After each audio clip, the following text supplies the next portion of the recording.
This video is going to show you solo Grandmaster Nightfall getting platinum rank on the Glassway, which when I post this video will be Glassway as the weekly featured strike. So this is just going to cover all things Glassway and what I believe to be probably the most reliable setup outside of invisibility on a hunter, which I can demonstrate that this week as well. I've demonstrated it times in the past, but I want to start with Titan because Titan's just such a consistent way of doing it without any exploits per se. Voidwalker's going to be fantastic in this, as you can imagine, as well, with Devour and stuff like that, and Conqueror Hold. Hunter, obviously, invisibility. And then for Titan, it's Void Sentinel. Now, the last time we done this was Season of Plunder. Season of Plunder was the last time. We had Overload Arc Grenades. If you didn't do your solo Glassway then, I don't know why you didn't, because that was probably the easiest time to do it because we had Arc Overload Grenades. And the Storm Grenade was stronger than what it is now. However, our Titan will still be good in this, just it won't be, in my opinion, as safe as a Void Sentinel in this run. And, not to mention, you're going to take advantage of Void Acute Burn. And obviously we're still using Heart of Inmost Light. I understand things are going to look a lot different in Lightfall, but you've got to bear with me. I'm still making content as if the game, like at its current state. Yeah, I'm not going to start doing like a Lightfall setup before Lightfall drops. So I'm still going to play the game what's currently strong in the game itself. So the key thing about this first section is you need to kill the Overload before you push up. If you don't do that, the barrier will spawn in. If the Overload's still alive, good luck trying to clear the Overload, because then the barrier will do a tether on that Overload. You cannot stun that Overload. You can do super damage. You can bypass the tether of a barrier with super damage with Roman Super. That's why we've got Sentinel Shield on. I don't recommend Bubble in this. However, well, I kind of do recommend Bubble, but I think that this is better than Bubble. You could use Bubble. It would be safe and stuff.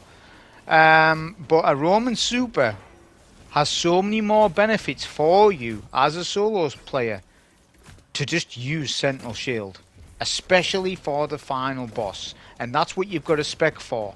You need to spec your build for the final boss. Forget about the rest of the Grandmaster, like getting to the boss. You can get to the boss with any loadout possible. Yeah? Like for most players. It's when you get to the boss fight, that's when it separates, you know, the decent players from the better ones. So this is where you want to have that in mind from the get-go. So, same thing with this section. You don't want to push up so far because that will spawn in a barrier. The barrier is not based on adds, it's based on distance. How far away you are from up the map, up this hill. So clear out, obviously, the VIP targets first. Notice that this VIP target is not a sniper. It's a solo one. So notice the strafe with the bow. Right, so you obviously we're using Monarque, so you hit, strafe, and you barely get hit as much as what you would if you're just standing still. Never stand still when you're using a combat bow in PvE, because use their strengths. You do damage your hide. They're the perfect weapon in GMs. Are bows. They are the most powerful weapon. Not maybe most powerful, but safest weapon to use in Grandmasters. And Le Monarque is obviously back to where it was. I can now tell you definitely. The poison damage now does stun. You do not need to get a critical hit for Le Monarque to work. Whereas if you remember Season of Plunder, that wasn't the case. You needed to run Overload Bow to make it more consistent. Obviously Overload Bow's not up this season, but the point is Le Monarque will overload with its poison. So you don't have to always get a crit. Which can't always be done, especially with Minotaurs, Overload Minotaurs and stuff like that when we get to that point at the final boss. So this is the next room, cave area, whatever you want to call it. Same thing applies. This one's a little bit more difficult than the previous two. Reason being is because you haven't got a lot of room to work with. Again, you need to strafe you need to keep strafing left and, well, more to the right where the cover is, so that when you get sniped, it'll snipe. The VIP target will either miss or hit the parts of the cave. So this is also a thing. I've actually overloaded that VIP target. Did you notice the VIP target wasn't moving? I actually kind of overloaded. You can overload all enemy types in the game, essentially, and this can make them more docile, which is a perk that it's not on the description, but it does make them more docile. It means they won't strafe left or right as much, and they do less damage to you.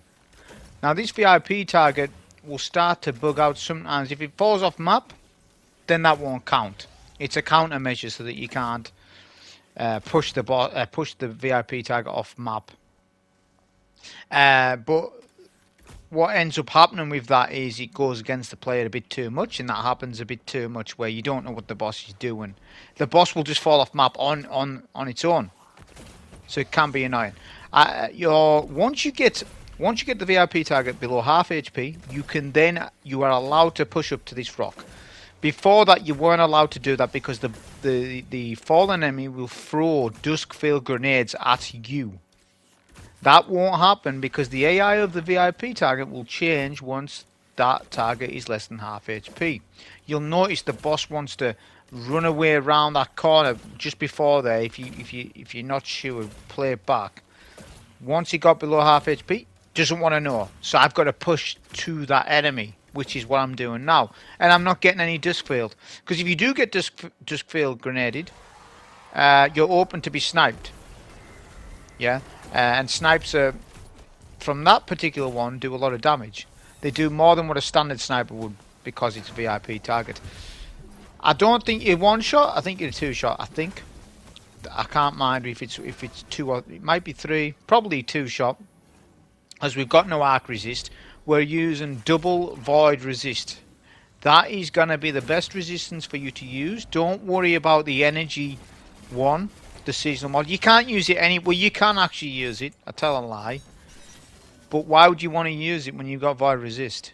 The only time you want to use it is if you could use 3 mods.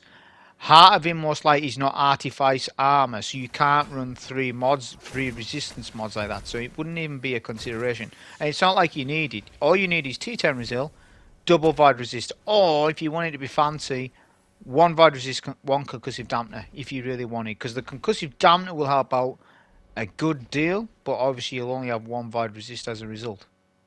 And you do want to run Heart of Inmost Light. I know it's starting to get on people's nerves a little bit with the Heart of Inmost Light, but the game's going to change entirely, not just because of Heart of Inmost Light. It's going to change in Nightfall massively how abilities work anyways. So it's not a Heart of Inmost Light problem. It's not. There's loads of ability builds on all classes. It's not just a Titan problem. They're not just doing it because of Titans. How long has Warlocks had infinite abilities? Since Forsaken. You tell me it's now only a problem? No, it's not. They're just wanting to rebalance the game a little bit because it's getting a little bit on the easier side. A little bit, but still people struggle. Though with the solo GMs because you can have the best build in the world, but if you don't know the know-how or where to stand, you will die. Doesn't matter. Yeah.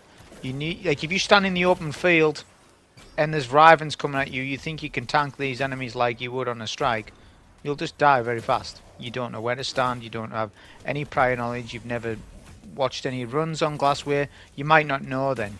You could have the best build, it won't matter. So, yeah, they're putting the game back into tune, I guess. I said this, though. I actually said this ages ago. The weapon to ability ratio should be more weighted towards weapons. It shouldn't be just ability spam. Yeah, because it makes the game too easy. Because grenades and things and supers as well are very powerful in the game. So if you've got more of those, then the game's naturally going to be easier. I still prefer 2017 gameplay to right now.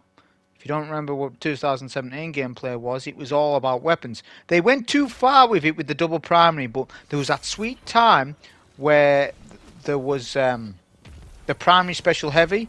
So I suppose Forsaken time, because ability spam wasn't too bad.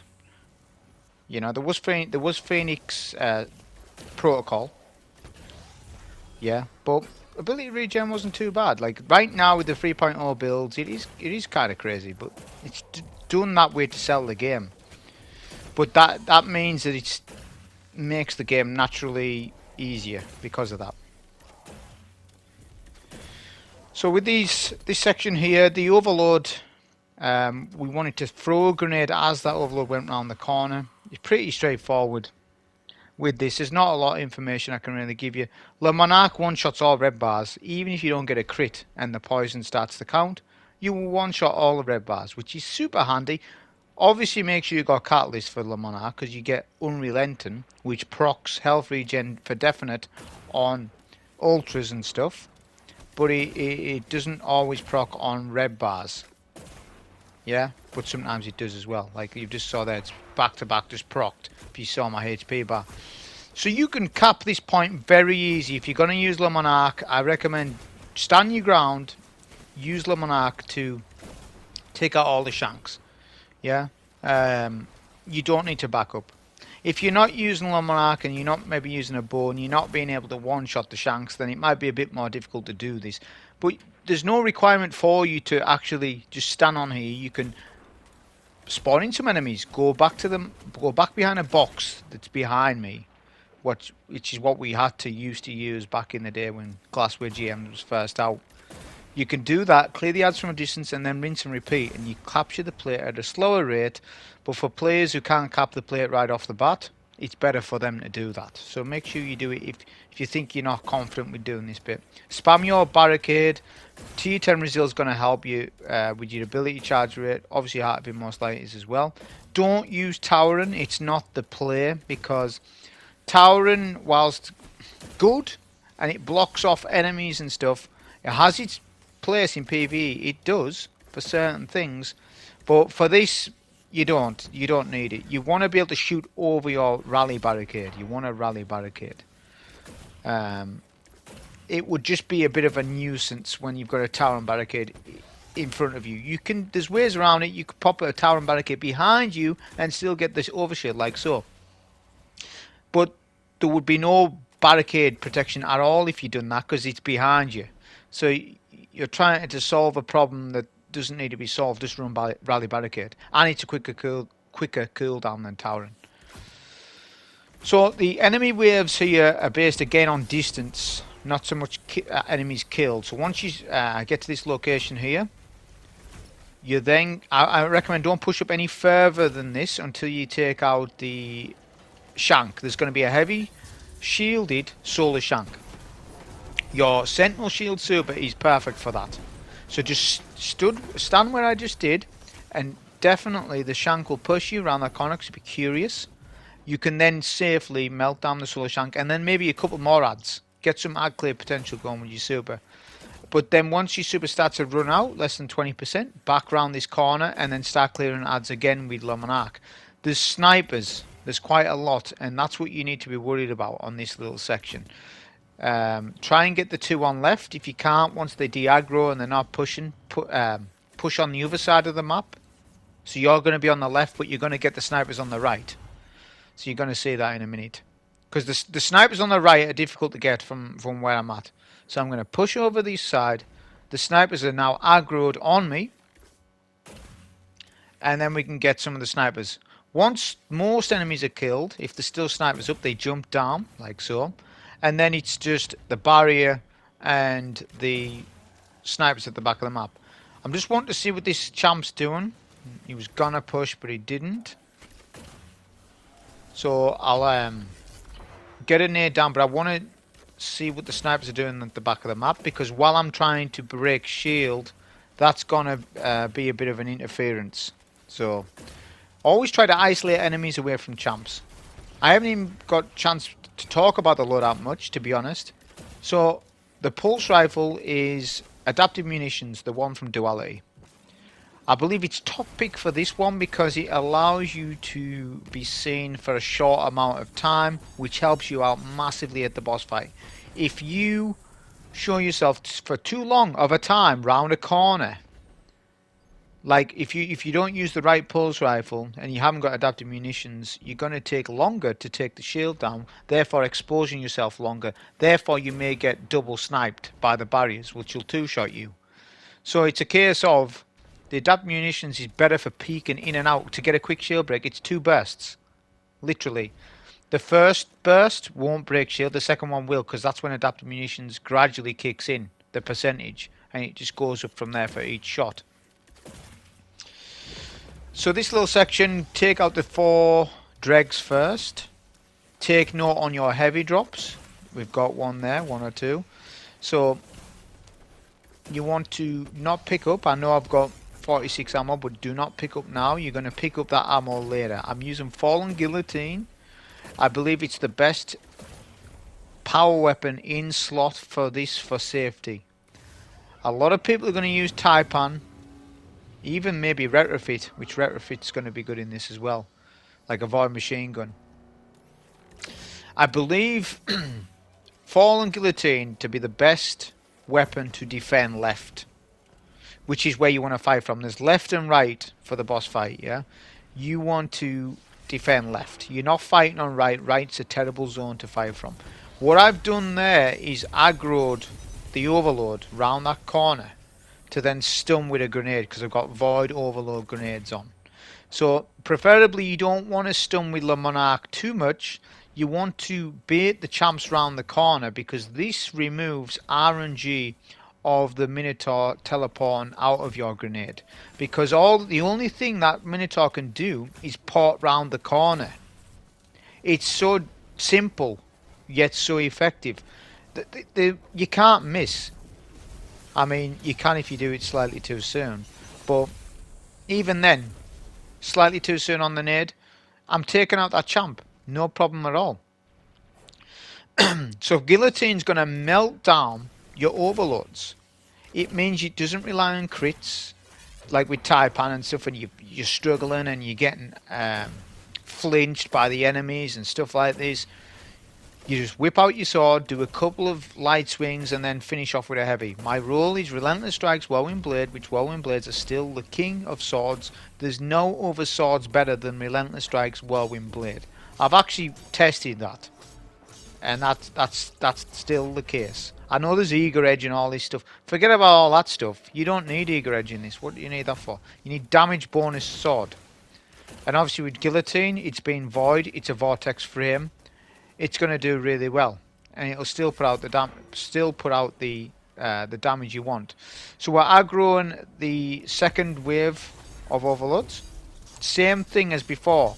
Get a stun round the corner. 3-peak the corner as well, like we did in PvP. Obviously you can't do that now, but you can do it in PvE with a sword. So you can see what's coming around corners before you're there. Like if I'd 3-peaked right there, I would have been a bit better at getting the stun. I stun with Lord Monarque as a secondary thing. We're gonna pitch up here because it's round a corner. We did stun. I think I ended up messing up here. Yeah, we do slightly, just because I didn't have my nade exactly when I wanted it, and I was a little impatient with that. But you can see the idea of it's consistent to get your stun on your overload as long as you're patient enough and you get your nade down when you need it. Or stun with La Monarque. You could stun with La Monarque and then put a nade down, because what you need to understand then is you're getting double overload stun on that, because even though you've just stunned, the Vortex Grenade's going to count as more overload late, like in a few seconds time. Now I'm just speeding up the footage here because I'm just showing you how easy it is to DPS this boss. Very easy. If you shoot the shield with La Monarque will not pierce the shield, but the poison will. So this Glassway boss, think of it as to shoot the shield and then he activates poison on the boss, so that's just another part of the boss. So just aim for the shield. You don't even need to aim for the boss itself. If you can get a good angle on the boss, aim for the boss, of course, but there's a better place for DPS. This is phase 2, I consider. Right, the main phase on 2. You need to aggro the ads enough for them to push, but not for you to die.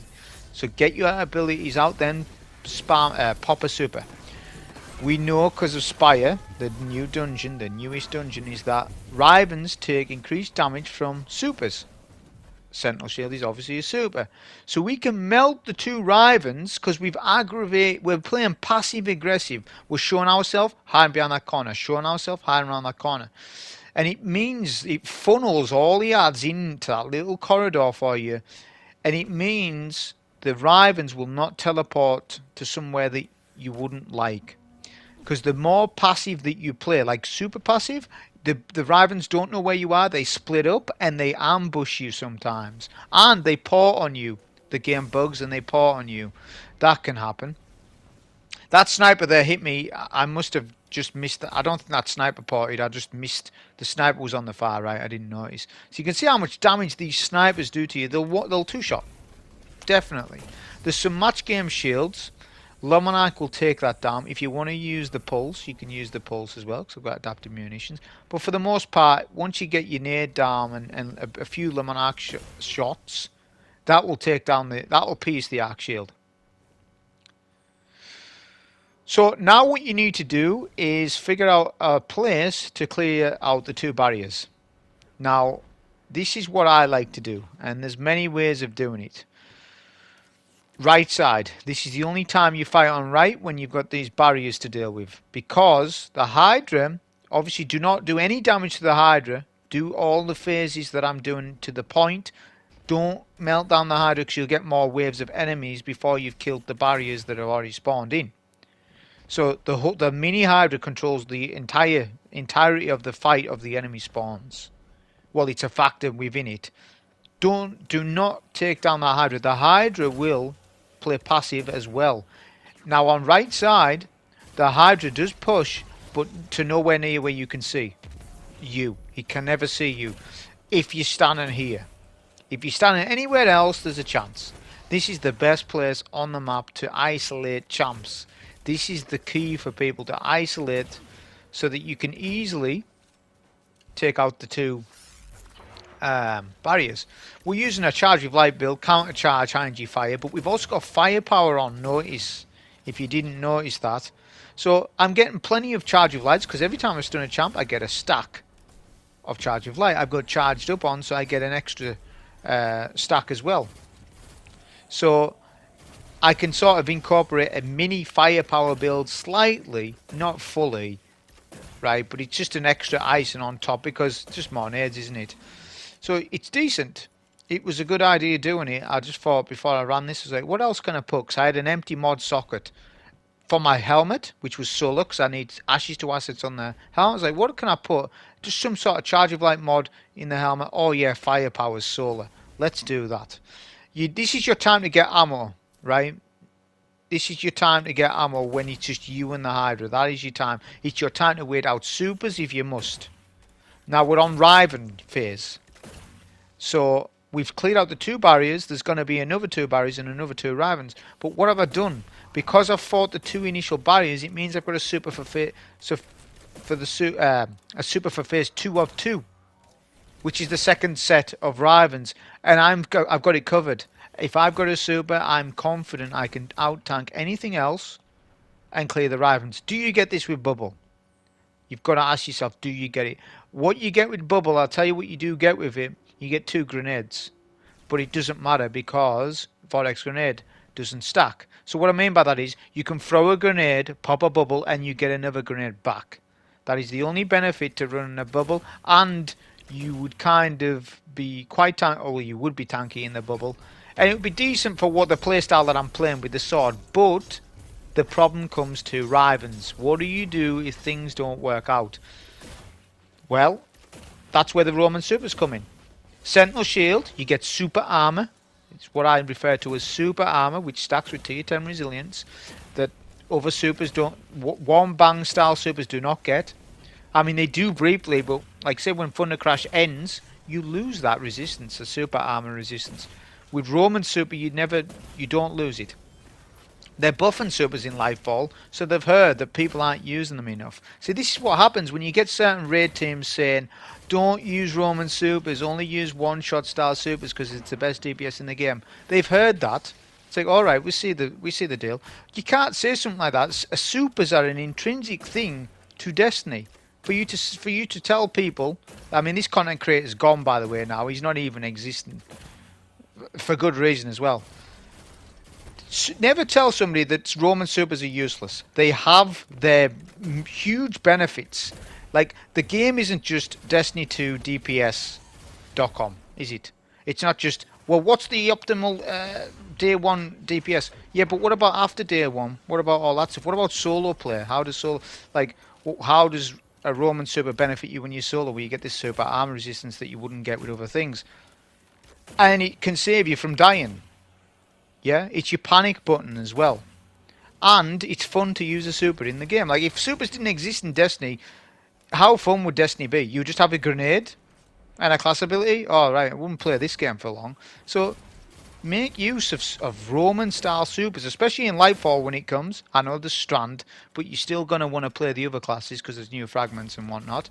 So, the point stands that make sure that you're aware of what Roman supers do, because people still think they're for patrol and they're not. Seriously, you can out tank so much because of the super resistance that you get.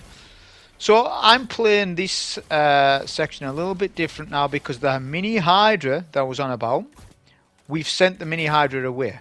I think I have, which means that there's nothing to worry about me getting shot in the back. So I'm going to actually, instead of going all the way to the right side to save time, I'll just clear the barriers in middle, which you can do this strafe behind this certain wall. There's going to be some arc shielded harpies. If they push, take them down, but they like to gather the champion, right? It's always a mechanic, so you can actually sort of damage the harpies and the champions. We are back up on super. Again, we can use adaptive munitions. Well, sorry, I didn't need to use super that time. So there's times when you don't need to on the Rivens. But it's there if you do want to use it. It's a consistent way of definitely taking them out, but you need to funnel them into this area so that you get them both. Because if they separate up, you get one, and then you'll be frightening yourself in here on where the second Riven is. So this is the passive-aggressive playstyle. So you're showing yourself, but you're showing yourself just enough so that Minotaur starts to charge you. Then get a barricade down, because you're going to get overshielded if things go bad. And then get a stun. Now, this is amazing. Just look at how good it is. People say, oh, don't use swords in GMs. Like, no, that's not true at all. That isn't true at all. You just need to know how to use a sword. And it depends on what GM it is. For example, I've saw somebody solo a GM Proving Grounds with a sword. It was insane. It was a very exclusive run. I can't remember who done it. I bet most of you haven't even seen that. Soloed it on a hunter with a sword. I think it was Solo Hunter, but I think it was when Classy Restoration was up. So there's times when you want to use a sword. Lament. Stuff like this. Like, Lament's really good in Lightblade in a team. If you want one person to run Lightblade, Lament on Lightblade, it's not a bad move at all. It isn't. Provided that you know the playstyle and you know what to do and exactly how to use it. Because it's a high risk, high reward thing. But in this it isn't, because it's just you and a Minotaur, and you're going to stun that Minotaur anyways, definitely. All you need to do is just, use your sword. You're going to get counter charge to proc, and they're going to be debuffed because we've got Echo of Undermining on. Now look at the damage to the boss. This is the least thing that you need to worry about. Doing damage to the boss is the easiest part of the run. Look, the boss is idle, sitting. I can just use La Monarque, spam my abilities. Now, Vex Reinforcements inbound. I have used my abilities where I haven't got any right now, so I was my timing was off. I've actually made the boss immune sooner than I anticipated. But I have sort of aggressed some of the ads to funnel in middle. Not as good as the other times, notice. Why is it not as good? Well, because we're the Minotaurs. So notice what happens. If you don't get it right, the Minotaurs, they sort of wander off and you don't know where they are. They could be right, they could be left. Because there's three zones, there's three exits of this place. So this is where you 3-peak This is the frightening part. Well, it isn't frightening, but it will be for some people when they're sitting in here, not wondering when the Minotaur's randomly going to run in here. Well, not run. They don't actually run. They just wander about scouting for you. That's part of the AI. But it changes as soon as they know where you roughly are. They start charging that area. See, look. See how I'm 3-peaking? So already there's an overload around that corner. So we'll show ourselves, get a nade on the stairs, and then all damage.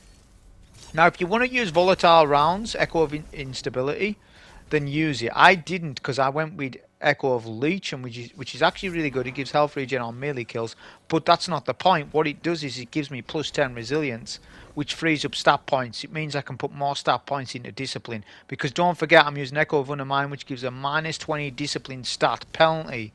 Now, if you're running anything less than tier 9 or 8 discipline, you haven't got enough discipline. So obviously I would have a tier 100 discipline generally, but because of Echo of Undermining, which you do need, you do want it really, because you're adding a debuff to your buffs, which is Soul Operative and the High Energy Fire. So you're stacking so many buffs and debuffs together that Guillotine's gonna melt. You can kill a champ without the debuff, Echo of Undermining, but there's no reason not to run Echo of Undermining, so definitely run it still, because we've got other mods to help with our grenade energy. We've got Bomber and Firepower and Heart of Inmost Light. So I'm going to get enough grenades, but I'm just saying you'll start to notice declines of grenade energy at tier 8, tier 7. You'll start to feel, your build won't start to feel as good, and like you saw in this in this run, my grenades are critical to making it very safe to clear out overloads. Because if I stun with Le Monarque, yeah, so imagine I get that stun round the corner with Le Monarque, that's fine. But then you're getting less time to do sword damage. Whereas if I just stun with the grenade, I've already got the sword equipped. This is sometimes when you optimize time like that, I'm talking seconds. When you optimize that sort of time, it's just easy. You're going to melt the champ within time, no problem. So I've cleared out the Rivens. I was confused on what just happened there. I wasn't sure if I cleared both Rivens, but I had. But I second guessed myself because I sort of got distracted that I was quite weak. Because there was a lot going on there. You realise what I've just tanked? I've just tanked the boss, all adds, and 2 Rivens in one super. And I didn't go red. Nearly broke my shields. So it just goes to show how good it is. I have saw somebody do this with Bubble as well. I can't mind when that was. See, I watch so many people's runs. That I forget all the people that I've watched. Hundreds of runs. Hundreds. That's what you should do as well. Is you shouldn't be just watching my run, because you've only got one person to tell you what to do. However, there isn't a lot of people to tell you what to do in the first place, because they just post their run with no commentary. But that's why I give that extra information to provide you with a little bit more.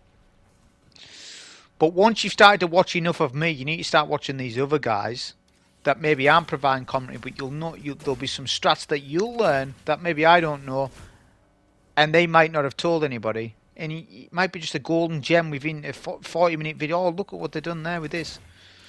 And that's the approach that you've got to take to solo watching solo content. You don't just limit yourself to one person.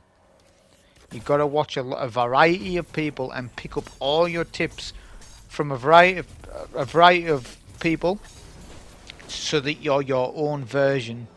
You're taking little bits and pieces from everybody, and then you end up getting better because of that. And then everything else is just on your side, your skill side. So with the Riven, when you stun them, now notice once they're stunned, they reveal their crit spot. I'm doing pretty good here on the passive-aggressive playstyle that I'm on about. I've killed one Riven, I'm pretty happy with that, because I don't even have super. I've actually rushed this part to show you how you would deal with the Rivens without super. So when there's a Riven chasing you, right, providing that you don't get error coded or the Riven teleports on you, which can happen. It has happened, but it's a rare occurrence, let's be honest. It's not an everyday thing. It does happen, but you know, it's a case of you want to play around corners. Free peek the Rivens, spam grenade, because it's going to do massive damage. Even your melee shield will do massive damage. And just try one shot at a time with Monarque and then strafe in and out behind cover. And look at what's happening. That void attack, you can visually see it. Yeah? So you can see that it's hitting the wall in front of me rather than me. Because you can't tank too many shots. I mean, you can tank more than what you used to, but it isn't a thing that you don't want to face the Rivens for too long. The line of sight is what I'm on about. You always want break line of sight with enemy. This is true for all enemy types, but Rivens especially. You don't want to mess about with them on Grandmaster difficulty. So this is the final section. Now notice it's 4 barriers to deal with. I've done that on purpose because I like to just do it on this bit rather than not like I did on phase 2 where I took 2 barriers, then dealt with the Hydra, then dealt with another 2 barriers. I didn't do it like that this time because it's different now, because I get to kill the Hydra that I just done before, which means it's one less target to worry about. The upshot of that is that you've got 4 barriers to deal with, which can be daunting to people, but this is where the adaptive munitions comes in. You can strafe literally 2 bursts and then strafe. Now I'm getting some unluckiness going on there. The barriers teleporting left and right, so I'm kind of glad it was the barrier and not the Rivens, so I'll take it. But it's still something that shouldn't happen, but it does. So when there's 4 barriers, it's very interesting how champion mechanics work, and people haven't. I would love to see a video on it. Maybe I should do the video on it, where if they're in number, they behave differently. If there's 4 barriers up, they aggressively push you, right? And they'll want to snipe you, stuff like this, obviously. But when it gets down to 2, 1 will hide, 1 won't, and then when it's down to 1, sometimes they just hide entirely, and you've got to push the champ. So they're going to be super aggressive when there's 4, but it progressively gets easier. Like, look, I've got 3 barriers there showing themselves at once. Now that's a danger a little bit if you get hit by all those snipers, but I am listening to the audio cues. This is why you turn your music off. Get that stupid music off, because you need to listen to the audio cue of the sniper of the barrier. I'm listening for that. When it charges up, I'm actually actively listening. There's very intelligent audio cues for PvE in Destiny 2. Use them. It's a video in itself. That I could make a video in itself about that. So don't play with your audio on. I've said this loads of times. When you're doing something serious, don't play with it. Knock it off. When you play Day 1 Nightfall, don't knock it off, because you want to listen to the good music. But once you've listened to it, knock it off. How many times do you want to listen to this music? Knock it off. You need to focus on what you're doing and focus on the audio cues and stuff like that. And that's why I don't get hit by the snipers much, is because of that, and because I'm strafing around this corner and not having line of sight of 2 champions at any time. Whenever that happens, I disengage and start again. So you can see how well the adaptive munitions help me in that. So you can see, with a different pulse rifle, the story would have been different. I might have died, I might have got caught by a sniper, because you've got to show yourself for a longer amount of time. Adaptive munitions negates that. So that's why I'm saying, get out your adaptive munitions pulses. There's loads of them. Well, not in the kinetic slot, there isn't actually. So I hope you've got this stasis one. No, there's a Dawning one, right?